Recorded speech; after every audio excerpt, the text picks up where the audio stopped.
느낀 분들은 아실 것입니다. 오늘 미국 사람이 가장 열광하는 날, 오늘입니다. 오늘 오후에 슈퍼볼이 있습니다. 표정을 보니까 전혀 상관없는 듯이 앉아 계시는데, 사실은 미국 사람들은 굉장한 날입니다. 이날만큼은 오후에 다 모여서 치킨 윙 절단나는 날입니다. 이 슈퍼볼 날만 되면 특별히 일들이 많이 있습니다. 언젠지 모르지만 슈퍼볼 시작하기 한 10분 전쯤, 휘슬을 울리기 시작하기 전 10분 전쯤에 한 자리가 비어있는 것이 발견되었습니다. 그래서 궁금한 나머지 옆에 있는 사람이 이 자리 누구 자리냐고 물으니까 그 남자가 머뭇거리다가 이렇게 이야기합니다. 이 내 자리입니다. 아니 그럼 비어있잖아요 하니까, 어제 제 아내가 세상을 떠났습니다. 원래 제 아내가 같이 오려고 편을 끊어서 준비했는데 어제 아내가 세상을 떠나서 혼자 왔습니다. 그래서 아니 혼자 오지 말고 여기 친지라도 같이 오시지 왜 혼자 왔냐고 물으니까 이분이 그렇게 대합니다. 지금쯤 모두 장례식장에 있을 것입니다.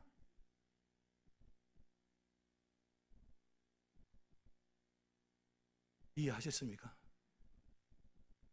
아내가 천국을 보는 것보다 슈퍼볼 보는 게 더 중요하기 때문에 그 자리에 와 앉아있다는 뜻입니다.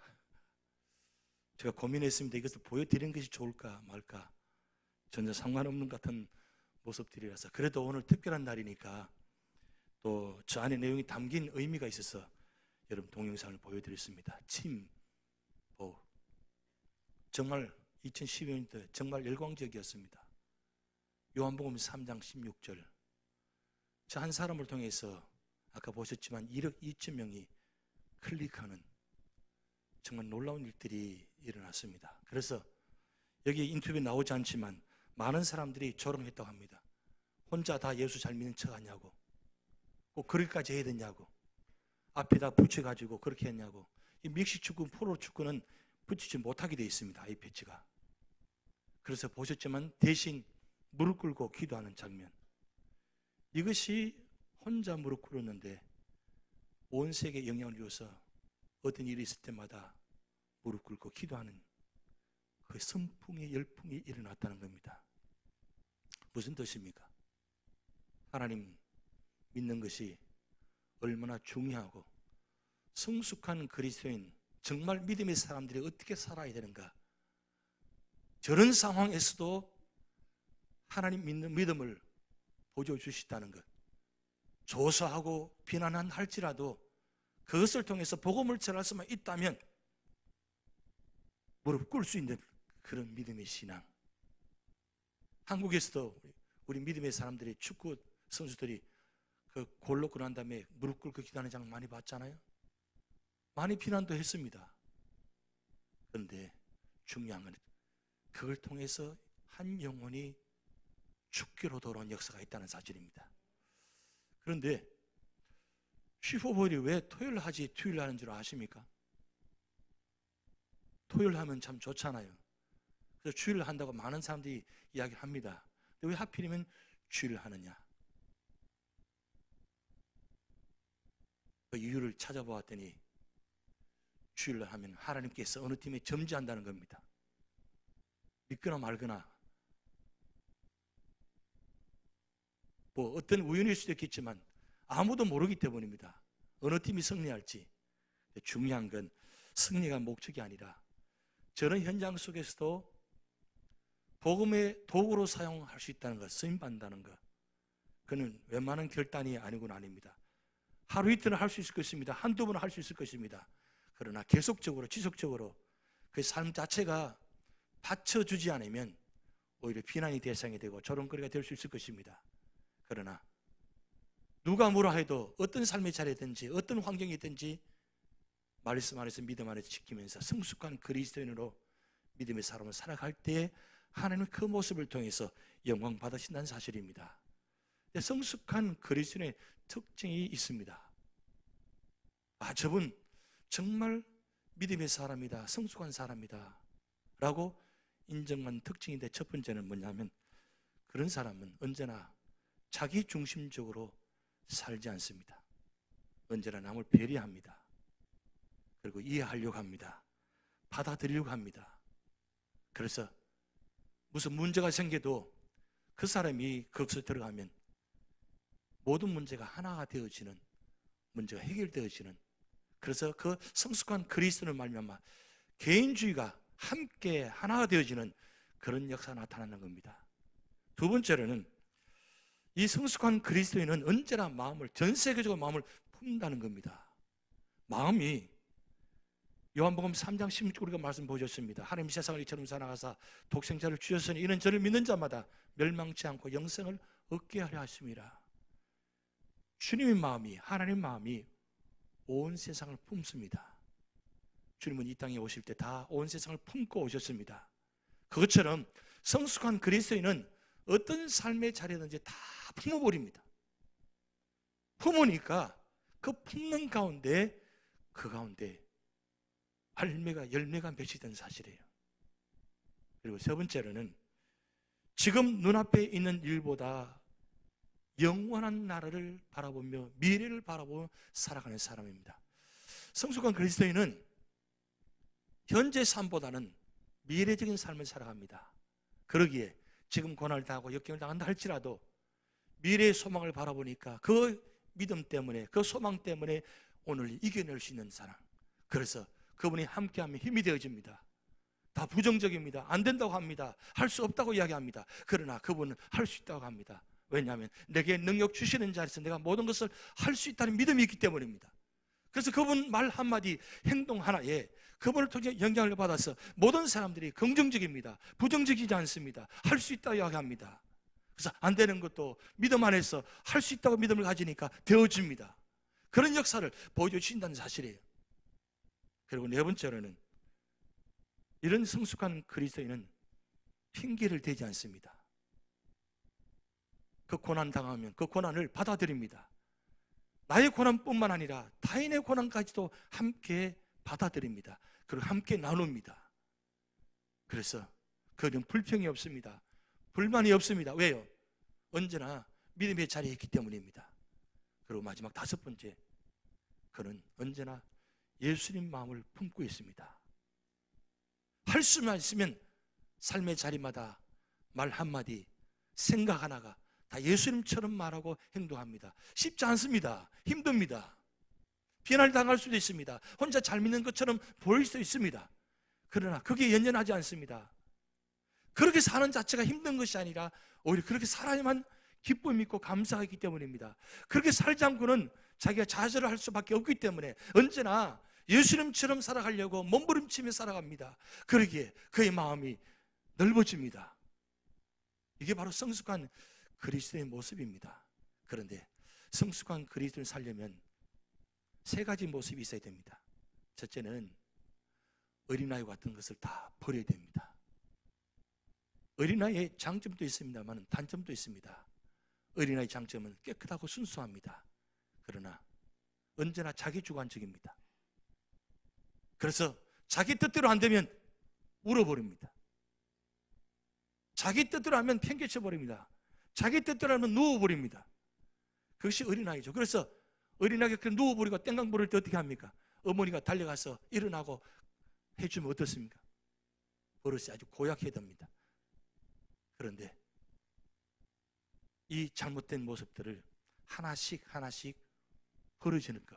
그래서 성경 말씀에는 고린도전서 10장 33절 말씀이 나타나신 모든 것을 유익을 구취한다고 말씀했고, 그리고 13장 11절 말씀에 이렇게 말씀되었습니다. 내가 어렸을 때는 말하는 것이 어린아이 같고 깨닫는 것이 어린아이 같고 생각하는 것이 어린아이 같다가 장성한 사람이 되어서는 어린아이의 일을 버렸노라.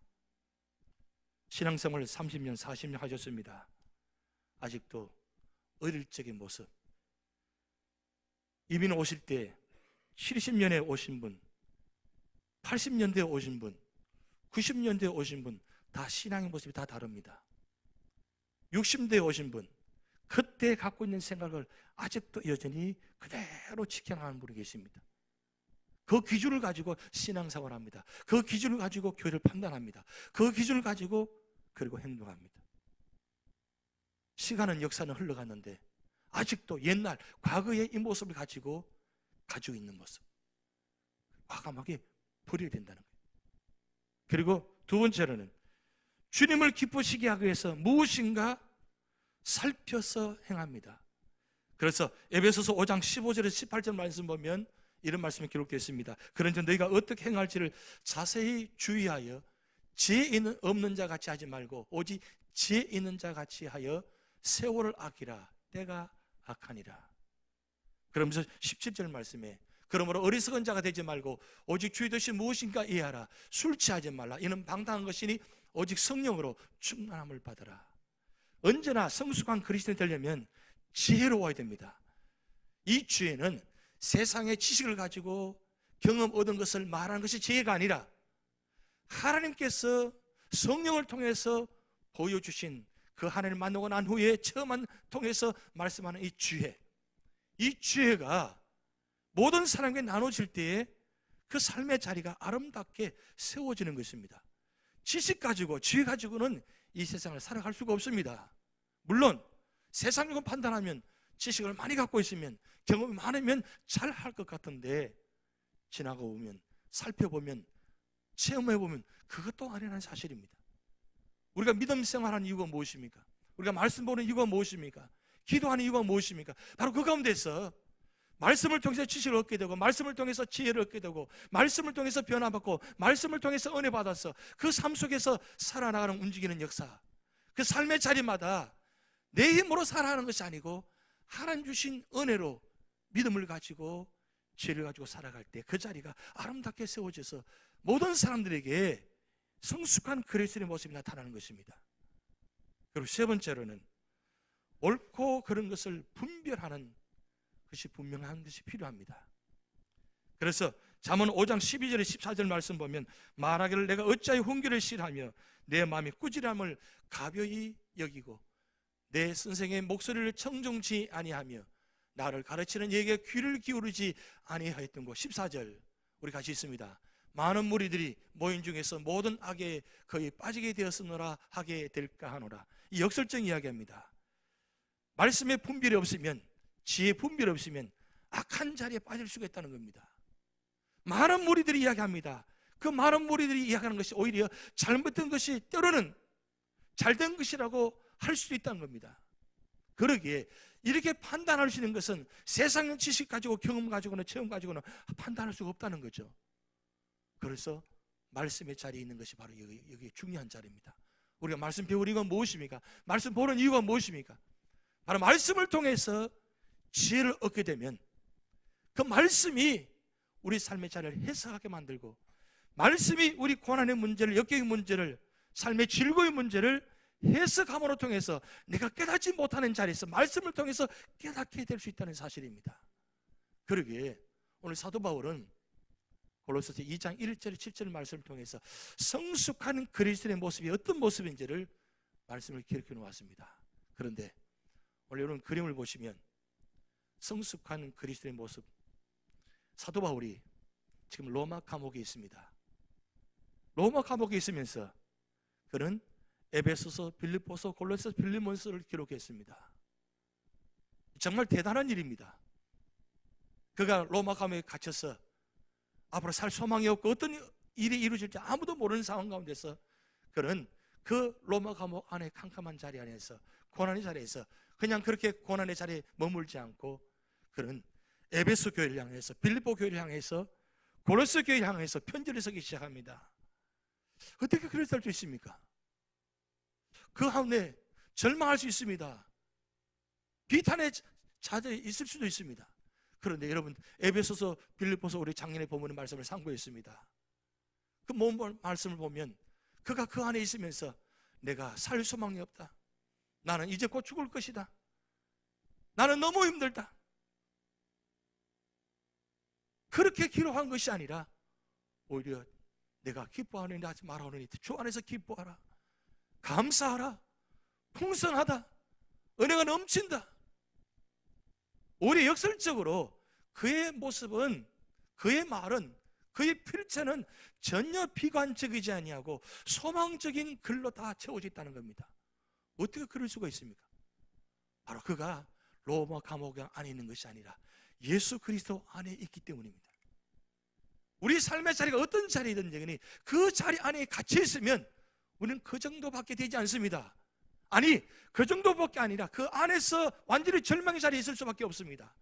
그러나 우리 삶의 자리가 어떤 자리든 간에 어떤 고난 폭풍이 다가온다 할지라도 예수님 안에, 말씀의 자리 안에, 기도의 자리 안에 있으면 오히려 감사할 수 있습니다. 오히려 찬양할 수 있습니다.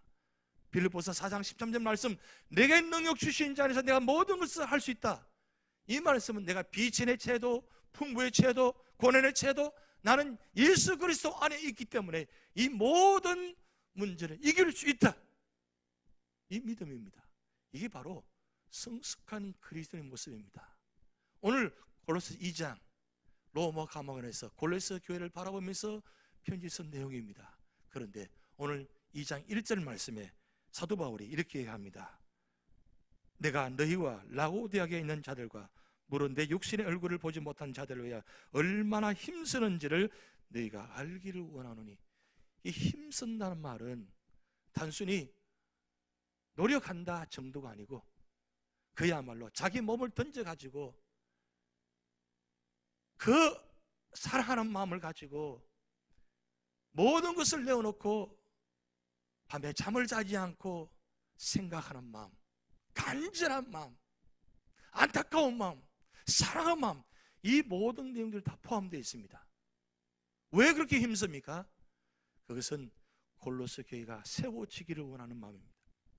그런데 사도 바울이 지금 골로새 교회를 향한 세 가지 마음을 지금 이야기하고 있습니다. 2절 말씀에 이는 그들로 마음의 위안을 받고 사랑 안에서 연합하여 확실한 이해의 모든 풍성함과 하나님의 비밀인 그리스도를 깨닫게 하려 함이라. 첫 번째는 이 위안을 받는다는 말은 내가 이 편지를 보냄을 통해서 힘이 되기를 원한다, 그 뜻입니다. 지금 골로새 교회가 이단으로 말미암아 교회가 어려움을 당했습니다. 교회가 문제가 생겼습니다. 그래서 골로새 교회 성도들이 많이 힘든 상황입니다. 그것을 에바브라를 통해서 들었습니다.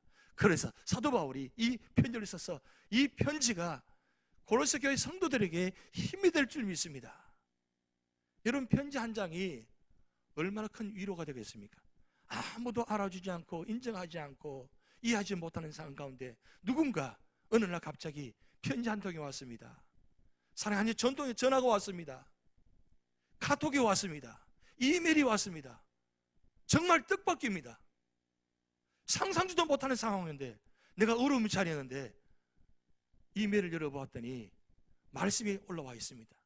카톡을 열어보았더니 힘내라는 말씀의 구절이 한 절에 올라와 있어요. 여러분, 그게 얼마나 우리에게 힘이 되는 것입니까? 사도 바울이 오늘 이 골로새 교회 편지의 내용이 바로 그 내용입니다. 골로새 교회 성도들이여, 지금 주님께서 함께 하시고 내가 골로새 교회를 위해서 기도하고 있다. 힘내십시오. 이게 바로 성숙한 그리스도의 모습이라는 거죠. 그리고 사랑 안에서 연합하라는 겁니다. 골로새 교회 성도가 이 이단 문제로 말미암아 마음이 나눠졌습니다. 그런데 사도 바울이 골로새 교회 성도들에게 그들도 다 사랑으로 품으십시오. 연합하십시오. 그들이 잘 몰라서 그렇습니다. 아직 믿음이 약하다 보니까, 기초가 없다 보니까 그렇게 힘들어서 연약해서 넘어진 것 뿐입니다. 사실은 골로새 교회 안에 모든 성도들이 다 이단에 빠진 것은 아닙니다. 일부분입니다. 근데 일부분 몇 사람이 그 교회 안에 힘들게 하는 것입니다. 오늘날 교회도 마찬가지죠. 전체가 다 그런 건 아니에요. 몇 사람으로 인해 가지고 교회가 어려움을 당하는 경우가 많이 있습니다. 그래서 사도 바울이 골로새 교회에 이야기합니다. 그들을 사랑으로 연합하십시오. 품으십시오. 그리고 세 번째, 진리를 깨닫게 하십시오. 진리를 깨닫지 못해서 그렇습니다. 이 진리가 뭐냐? 하나님 비밀인 그리스도. 이 그리스도가 정말 진리인데 이 진리를 깨닫지 못해서 그렇습니다. 그런데 오늘 3절 말씀은 그 안에는 지혜와 지식의 모든 보화가 감추어져 있느니라. 그리스도가 어떻게 비밀이 될 수 있어요? 어떻게 보화가 될 수 있어요? 여러분, 이 그리스도가 왜 비밀이고 지혜고 지식입니까? 하나님께서 그리스도를 이 땅에 보내시는데 최고의 지혜, 최고의 지식이 뭐냐? 바로 예수님이 이 땅에 성육신 사건입니다. 이건 과학적으로도 말도 안 되는 이야기입니다. 어느 누구도 이야기할 수 없는 이야기입니다. 그런데 하나님께서 당신의 아들을 동정녀 몸에 성육신케 하셨다는 이 사실 하나만 하더라도 하나님의 최고의 지혜와 지식입니다. 그런데 더 놀라운 사실은 이렇게 지혜와 지식으로 통해서 보내신 예수님을 십자가에 죽게 만드십니다. 십자가에 죽으신 이유, 왜 죽으셔야 돼요? 예수님께서 십자가에 죽으셨다는 건 말도 안 되는 이야기입니다. 신이신 그분이 십자가에 죽으신 것입니다. 그런데 십자가에 죽으시지 않으면 오늘 저와 여러분이 이 자리에 있을 수 없기 때문입니다. 그런데 저와 여러분을 구원하시기 위해서 하나님께서 최고의 지혜와 최고의 지식의 결정체가 바로 십자가의 죽으심입니다. 이게 바로 가장 하나님의 비밀입니다. 근데 거기서 끝나지 않으시고 예수님을 부활시키십니다. 왜 부활시키신 거예요? 죽음으로 끝나지 않게 하시고 우리에게 영원한 생명을 주시기 위해서, 영원한 생명을 주시기 위해서 예수님을 부활시키신 것입니다. 그래서 예수님은 지금 부활하셔서 살아계셔서 역사하십니다. 이게 바로 하나님의 최고의 지혜와 지식의 결정체입니다. 이 비밀을 누가 이해해요? 구약에는 이 모든 말씀이 비밀로 담겨놨습니다. 그런데 이 비밀이 신약에 드디어 드러났습니다. 왜? 이 비밀은 반드시 드러나야 돼요. 드러나야만 이것이 이루어지기 때문입니다. 그런데 그 왜 이루어지게 하신 겁니까? 저와 여러분을 구원을 이루기 위해서 이 놀라운 비밀을 보여주신 겁니다. 오늘 사도 바울이 빌립보 골로새 교회에다가 이 말씀을 한 이유는 바로 여기 있습니다. 4절 말씀에 내가 이것을 말하면 아무도 교묘한 말로 너희를 속이지 못하게 하려 함이니 이는 내가 육시로는 떠나 있으나 심령으로는 너희와 함께 있어 너희가 질서 있게 함과 그리스도를 믿는 너희 믿음이 굳건한 것을 기쁘게 함이라. 지금 이단들이 골로새 교인들을 아주 교묘한 말로 그들을 사로잡습니다. 그 말함이 참 뛰어납니다. 그들의 지식이 뛰어납니다. 사실은 뛰어난 것 같은데 사실은 들여다보면 단편적으로 아는 이야기입니다. 여러분, 오늘날 많은 이단들이 우리 믿는 사람들을 유혹하는데 많은 말들을 가지고 하지 않습니다. 성경에 아주 깊은 곳에 한 말씀을 가지고 그 말씀을 이야기합니다. 근데 우리는 본 적이 없거든요. 기회가 없거든요. 그 말을 하면 아주 교묘하게 들립니다. 참 말 잘하는 것 같고 믿는 것 같고 그런 것 같습니다. 지금 골로새 교회에 지금 이단들이 들어와가지고 율법주의적으로 영지주의적으로 아주 이상한 해석을 하면서 이야기하는데 그 이야기 들어보니 참 그런 것 같고 맞는 것 같아요. 그 교묘한 말을 어떻게 그리스도와 비교할 수 있겠습니까? 그리스도께서는 이 땅에 오셔서 죽으신 이 부활하신 모든 사건들을 이 세상 어떤 것도 비교할 수 없다는 것입니다. 그래서 사도 바울이 골로새 교회에 그리스도만이 구원자가 되신다, 그리스도만 구원의 대상이 될 수 있다, 그것을 지금 이야기하고 있습니다. 그런데 한 가지 중요한 사실은 그들이 골로새 교회 성도들이 그들이 질서 있게 행함과 그리스도 믿는 믿음이 굳건하게 세워져 있습니다. 이것이 바로 성숙한 그리스도인의 삶의 모습입니다. 여러분, 교회 안은 말씀 안에서 질서가 있어야 됩니다. 그리고 믿음 위에 굳건하게 서 있어야 됩니다. 만약에 굳건하게 서 있지 않으면 조금만 비바람 불어도 넘어지고 쓰러질 수밖에 없습니다. 여러분, 마태복음 5장과 7장까지의 산상복음이 있습니다. 마태복음 5장 시작할 때 복 있는 사람으로 시작해서 마태복음 7장이 끝날 때는 반석으로 끝납니다. 모리에 세워지면 무너질 것이요 반석에 세워지면 무너지지 않을 것이다. 비바람이 불어도 창수가 나도 쓰러지지 않을 것이다. 여러분, 진짜 복 있는 사람은, 이 말씀은 성숙한 그리스도인은, 믿음의 반석에 세워진 사람은 어떤 비바람이 불어도 넘어지지 않는다는 뜻입니다. 오늘 우리 교회가, 우리 교회 성도들이 믿음의 반석에 굳건히 있어서 어떤 비바람이 불어쳐도 이제는 다시는 쓰러져서는 안 됩니다. 다시는 흔들려서는 안 됩니다. 이것이 만약에 두 번 반복되면 우리에게는 다시는 현재 삶의 자리가 없어지는 것입니다. 우리 삶의 자리에 말씀의 반석에 세우지 않으면 그만큼 힘든 일이 다가온다는 거죠. 그래서 사도 바울이 오늘 6절 7절 말씀 굉장히 중요한 말씀합니다. 그러므로 우리가 그래도 예수를 주로 받았으니 그 안에서 행하되 그 안에 뿌리를 박으며 세움을 받아 교훈을 받은 대로 믿음에 굳게 서서 감사함을 넘치게 하라. 여러분, 교회가 온전히 세워지는 것은 그리스도 예수가 주인이 되셔야 됩니다. 교회나 가정이나 개인은 주님이 주인이 되셔야 됩니다. 그리고 언제나 거기는 주님의 자리에 머물러 있어야 됩니다. 여러분, 말씀은 주로 받아서 그 안에 행하되 그 안에 뿌리를 박으며 그 안에 반복됩니다. 그 안에는 무슨 뜻입니까? 말씀 안에 예수 그리스도 안에입니다. 언제나 우리 삶의 자리는 이 뿌리가 언제나 예수님의 자리에 있어야 됩니다. 우리가 신앙생활 하면서 가장 뿌리가 무엇입니까? 예배입니다. 기도의 자리입니다. 말씀의 자리입니다. 내가 어떤 삶의 자리에 있든지도 이 말씀의 자리에, 기도의 자리에, 예배의 자리에 있어야 됩니다. 그래야 흔들릴 것 같은데 뿌리가 뽑히지 않습니다. 그런데 나무들이 넘어가는 이유가 무엇입니까? 뿌리가 약하기 때문입니다. 여러분, 제가 오기 전에 휴스턴에 있을 때 이 휴스턴은 산이 없다 보니까 큰 바람만 불어도 나무들이 팍 넘어가 버립니다. 그런데 그 나무들이 넘어가는 자리에 가보면 뿌리들이 굉장히 얇게 뿌리 내려 있습니다. 넓게 펼쳐진 것 같은데 뿌리가 깊이 있게 내려가지 못하다 보니까 그렇게 큰 나무들이 큰 비바람만 불면 넘어가 버립니다. 그런데 여기 여러분 유저지에 사시면서 많이 보잖아요. 저렇게 큰 나무들 40년, 50년, 100년 된 나무들 비바람 불어도 넘어가지 않습니다. 왜 그렇습니까? 뿌리가 깊이 박혀져 있기 때문입니다. 뿌리가 깊이 박혀져 있다는 무슨 뜻입니까? 우리가 예수 그리스도 안에 내 생각과 마음을 모든 걸 다 내려놓고 주님 말씀의 자리에 뿌리가 깊이 있게 박혀져 있으면 어떤 이단들이 우리를 넘어지게 한다 할지라도 고난의 역경이 찾아온다 할지라도 우리는 넘어지지 않습니다. 왜냐하면 예수 그리스도에서 영양공을 받기 때문입니다. 능력을 받기 때문입니다. 그래서 세움을 받습니다. 내가 세워지는 것이 아니라 하나님의 말씀을 통해서 세움 받기 때문입니다.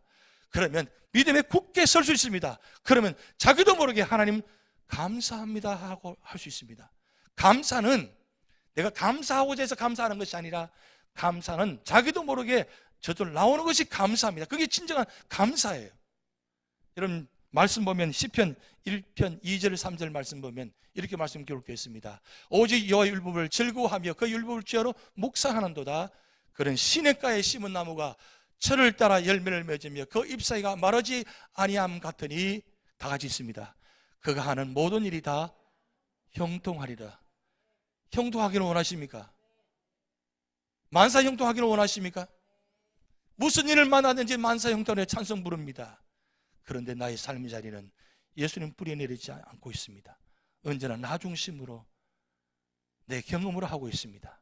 그런데 무슨 일을 만나든지 내가 말씀의 자리에, 기도의 자리를 지킬 때 그 삶의 자리에 그 역사가 주님의 뜻으로 이루어지는 것입니다. 그래서 로마서 8장 28절 말씀에 모든 것이 합력하여 선을 이루느니라. 여기 선을 이룬다는 말씀은 최고로 좋은 상태입니다. 그런데 여러분 자세히 하셔야 됩니다. 우리는 늘 반만 알고 있는데 잘된 일만 우리는 그것이 축복이라고 생각합니다. 그런데 잘되지 않아도, 내가 생각하는 잘되지 않아도, 내가 생각하는 고난 당한다 할지라도 하나님은 그 고난의 자리를 통해서 축복으로 만드는 사실입니다. 그것이 바로 합력하여 선을 이루는 자리입니다. 성경에는 이런 단어는 많습니다. 그런데 말씀의 뿌리를 깊이 내리면 하나님께서 어떤 축복 주시는지 에스겔서 4장 47장 12절 말씀, 거기 보면 달마다 새 열매를 맺으니 그 물이 성소를 통해서 나온다 그랬어요. 달마다 새 열매를 맺는다. 이게 놀랍지 않습니까? 요한계시록 22장에 다시 말씀합니다. 22장 1절 2절 또 그가 수정같이 맑은 생명수의 강을 내게 보이니 하나님과 및 어린 양의 보좌로부터 나와서 길 가운데로 흐르더라. 강 좌우에 생명나무가 있어 같이 있습니다.